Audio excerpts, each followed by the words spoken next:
In the heart of Griffin, Georgia, tragedy struck the seemingly peaceful life of Stephen Andrew Freeman. A charismatic young man, his journey unfolds as a haunting tale of shattered dreams, tested resilience, and the enigmatic depths of the human spirit. Set against the backdrop of tight-knit communities and familiar faces, this is no ordinary story of love and loss. This is the story of a young man who faced adversity head-on and emerged as an inspiration to those around him.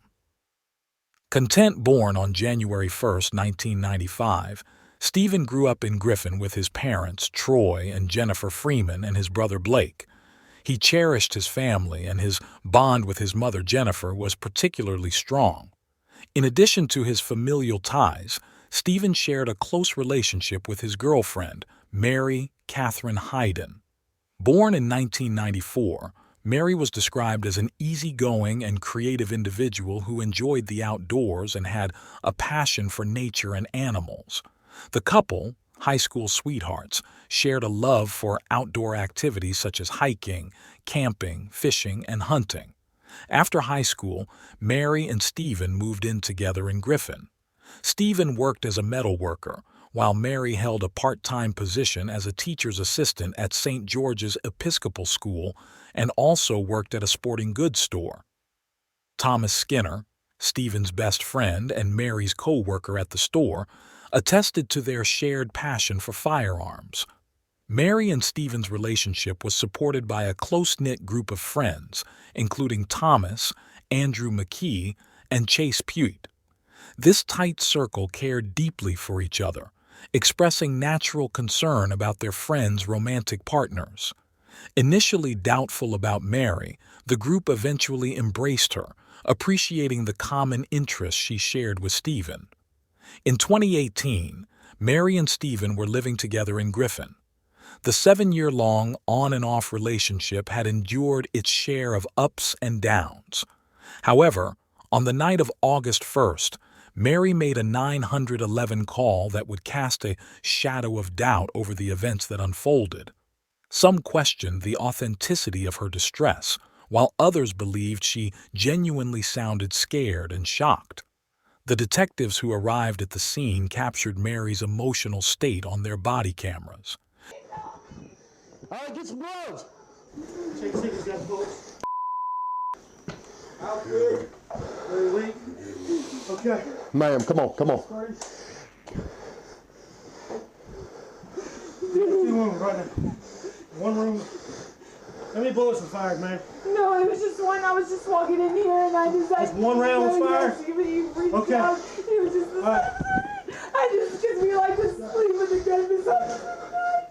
She was visibly distraught, crying and pleading for help, refusing to move away from Stephen's lifeless body.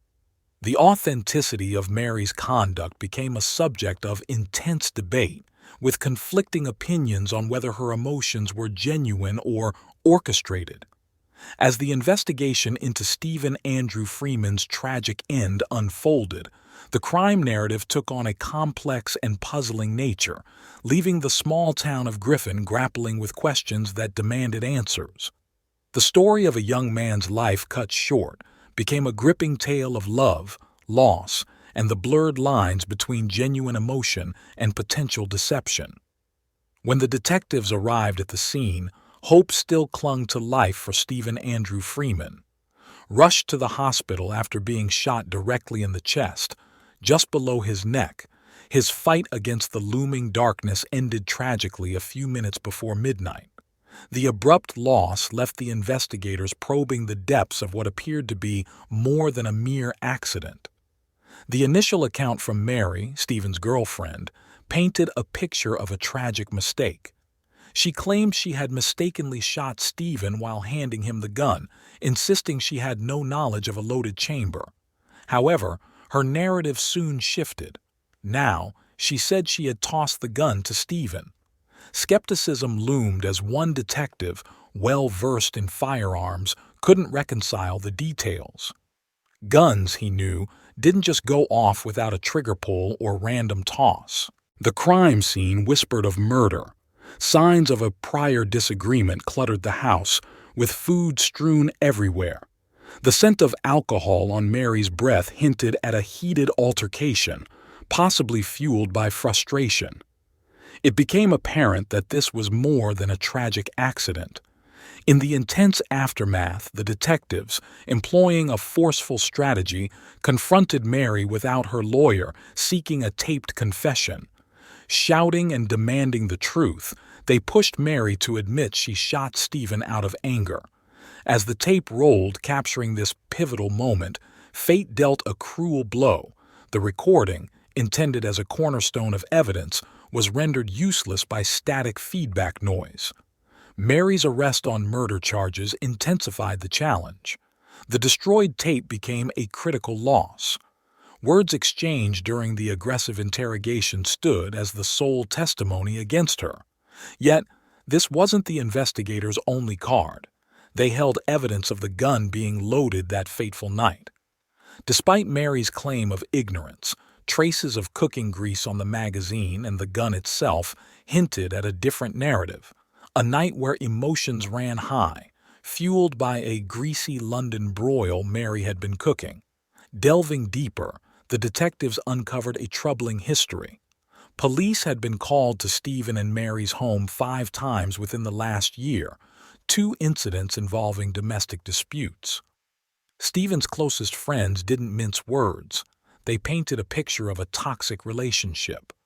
According to them, Mary was possessive, jealous, verbally abusive, and mentally unstable.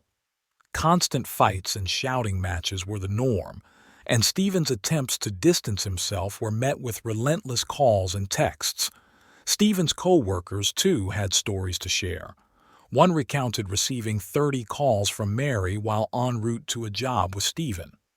More chillingly, Stephen's friends revealed he'd been on the receiving end of Mary pulling a gun on him multiple times. Despite the fear, he never reported her to the authorities, driven by a love that lingered. However, by July 2018, Stephen was ready to break free. Planning to move out without informing Mary, he aimed to escape a relationship overshadowed by fear and volatility. The relationship between Mary and Stephen had always been turbulent. On July 30th, just 2 days before the fatal shooting, the two had exchanged affectionate text messages. "Good morning, beautiful," Stephen had written. "Don't forget to—" Mary responded politely, thanking him and wishing him a nice day. Stephen reciprocated, "You too, love you." This was typical of their hot and cold dynamic. The very next day, the couple had a bitter fight which prompted Stephen to leave and stay at a friend's house. He confided in his friend that he felt like he was running from Satan. The day after, Mary attempted to make amends by cooking Stephen a nice London broiled dinner, hoping he would come home so they could talk things out over the meal as they'd done in the past. But Stephen never returned, angering Mary deeply. When questioned by police, Mary claimed she was simply upset that Stephen had not come home to enjoy the dinner she had prepared. As usual, Mary bombarded Stephen with calls and messages. She even contacted his mother Jennifer to see if he was there. Jennifer revealed he was at their friend Thomas's home. Mary drove over there immediately, but Stephen and Thomas had already left in Stephen's truck. Catching sight of the truck nearby, Mary started following them recklessly close, screaming out the window for Stephen to come home. Thomas said Stephen seemed defeated and agreed to return in 2 hours. But mere hours later, Stephen was dead from a gunshot wound. It is presumed that Stephen returned to try and end things permanently with Mary, which sparked the fateful altercation. Mary was arrested and charged with murder, assault, and firearm possession. Offered a plea deal of life with parole, she declined, pleading not guilty by reason of self-defense. Her public defender informed the jury that Mary feared Stephen due to his history of abuse, backed up by evidence revealed at trial. Prosecutors used the grease on the gun as evidence, no longer having access to Mary's taped confession. Stephen's friends also testified against Mary. But taking the stand herself proved pivotal, as Mary detailed the controlling, abusive side of Stephen that no one else saw: verbal, physical, and sexual abuse, even rape. She claimed he demanded to know her every move, who she was with, how she spent money. He had kicked her once, causing her to hit her head. She never called the police, blaming herself for inciting him. Text messages from Stephen exposed his aggression, including indecent threats, so disturbing police never released them. In one, after Stephen went fishing, he sent Mary a photo of himself holding a dead fish, saying, "This is you." Another read, "I'm going to wreck you for wrecking me," seemingly referencing her past infidelity. Mary testified that Stephen's abuse had pushed her to the brink of madness. On that fateful night, she shot him in what she claimed was self-defense. The abusive side of Stephen that Mary claimed in her testimony extended even further than initially revealed. Through texts exposed at trial, Stephen had warned Mary, "The more you talk, the more you're going to get punished when I get home." Pressed for details on Stephen's idea of punishment, Mary tearfully testified that he would unleash rage in the form of screaming, smacking, punching, and beating her for daring to speak up or resist him. Mary also referenced Stephen's red room, where he would allegedly sexually abuse her in painful, non-consensual ways as further punishment. Once after the couple had returned from a Disney World vacation where Stephen had lavished Mary with souvenirs, he initiated violent intercourse despite her protests, begging him to stop.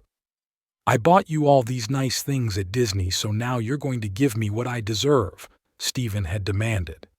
In the end, Mary stated she broke off the turbulent relationship herself, triggering Stephen's final vicious attack, which forced her to grab the gun in desperate self-defense. In the struggle, she claimed she accidentally shot Stephen. However, forensic evidence contradicted Mary's account, indicating Stephen was sitting on his mattress when shot, immediately falling backward, never rising again. Police, Stephen's family, and loyal friends doubted Mary's chronic allegations of abuse, viewing her as the primary aggressor based on past incidents and her frantic pursuit of Stephen leading up to the shooting. To them, Stephen was friendly and laid back, not the violent beast Mary now described on the stand. Stephen's mother, Jennifer, admitted feeling ashamed of her son's vulgar texts, but asserted she never knew of such explosive hostility or physical abuse before. Meanwhile, Stephen's friends insisted it was Mary who was frequently physically abusive, often seen hitting and punching Stephen, never witnessing Stephen attack or threaten her in response over their long friendship.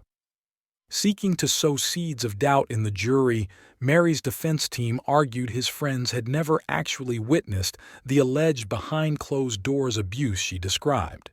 They also claimed Stephen's substance abuse issues triggered brutal physical explosions against Mary, implying intoxication or withdrawal may have even incited his final moments. Further damning texts were exposed in trial, revealing Stephen acknowledging Mary's gun threats in the past, writing, "I know you've pointed a gun at me multiple times already, but last time scared the shit out of me." However, Mary asserted under oath that she had only threatened self-harm with the gun, never violence against Stephen himself. Stephen's inner circle supposed he stayed in the dysfunctional relationship simply because he feared Mary would commit suicide if he left her. Conversely, prosecutors insisted Mary changed her story no less than 10 times starting from her initial interrogation after the shooting. Yet ultimately, despite widespread suspicion of foul play, the jury still acquitted Mary of all murder and assault charges, finding reasonable doubt of intent to kill and unable to conclusively determine if the tragic shooting of Stephen was willful murder or justified self-defense. The shock verdict stunned Stephen's family and friends, all thoroughly convinced Mary had intentionally executed Stephen in cold blood despite lack of evidence meeting criminal standards for prosecution. And so, Mary Katherine Higdon controversially walked free, released back into society because the collective information available failed to paint an unambiguous picture of events leading up to the killing of Stephen Freeman.